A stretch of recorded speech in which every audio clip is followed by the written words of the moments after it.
শুক্রবার থেকে রাজ্যে চালু হচ্ছে বিশেষ ক্ষেত্রে বাড়ি থেকে ভোট দেওয়ার ব্যবস্থা। 5 থেকে 14 এপ্রিল তারিখ পর্যন্ত লোকসভা ভোটের প্রথম পর্যায়ে 3টি কেন্দ্রে এই হোম ভোটিং চলবে। 85-এর বেশি বয়সী প্রবীণেরা, অন্তত 40% প্রতিবন্ধকতাযুক্ত ব্যক্তি এবং পুলিশ, দমকল, রেলকর্মী প্রমুখ 18টি জরুরি পরিষেবা পেশার লোকজন এই সুযোগ পেন। রাজ্যে সিইও দপ্তর জানিয়েছে, কোচবিহারে 2292 জন প্রবীণ, 701 জন বিশেষ সক্ষম এবং 1691 জন জরুরি পরিষেবার কর্মী, মোট 4744 জন এই সুযোগ পাবেন।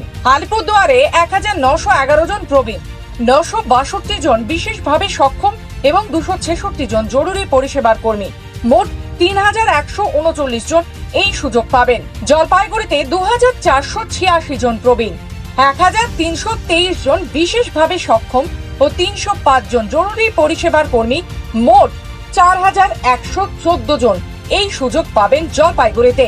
কেন্দ্রীয় বাহিনীর উপস্থিতিতে ব্যালটে এই ভোট হবে।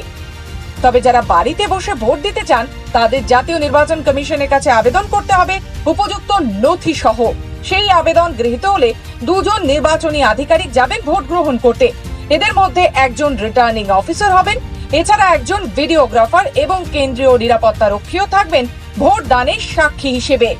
যারা বাড়িতে পোস্টাল ব্যালটে ভোট দেবেন তাদের কাছে ওই কেন্দ্রের প্রার্থীদের নাম ও দলের তালিকা থাকবে।